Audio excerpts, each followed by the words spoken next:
या 10 मिनट में मैक्सिमम ये हो जाती हैं। तो हम इसको अच्छी तरह से हिलाएंगे। मसाले डाल दें, ये वाले जो हमने मसाले थे वो डाल दिए सारे। अब इसको मिक्स कर लें अच्छी तरह से, ताकि घी के साथ मसालों के साथ ये सारी सब्जियां कोट हो जाएं। उनको मिक्सिंग करने के बाद हमने बस कवर कर देना है, बहुत आंच बहुत हल्की कर देनी है, क्योंकि इसमें पानी नहीं है तो ये नीचे ना लगे। उनकी जो टमाटरों की और प्याज का पानी निकलेगा उसी की स्टीम में ये पक जाएंगी।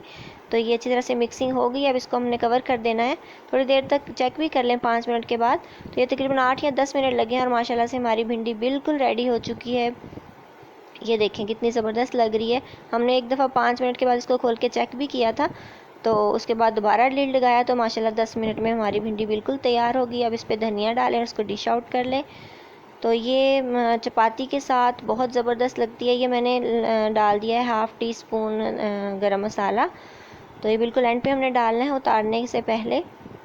इसको प्लेट में निकाल लिया है। बहुत ज़बरदस्त लुक आई है हमारी भिंडी फ्राई की माशाल्लाह से, और भिंडियाँ बिल्कुल टूटी नहीं है। ये देखें प्याज भी बिल्कुल सॉफ्ट हो चुका है और नज़र भी आ रही है हर चीज़ अकेले अकेली। तो ये बहुत ज़बरदस्त डिश होती है। आप इसको रोटी के साथ खाएं, चपाती के साथ, नान के साथ, और इसको स्पेशली सुबह नाश्ते में बहुत ज़बरदस्त लगती है। तो अगर आपको मेरी वीडियो अच्छी लगे तो इसको लाइक कीजिए, शेयर कीजिए और मेरे चैनल को सब्सक्राइब करना ना भूलिए। टेक केयर, गुड बाय, अल्लाह हाफिज़।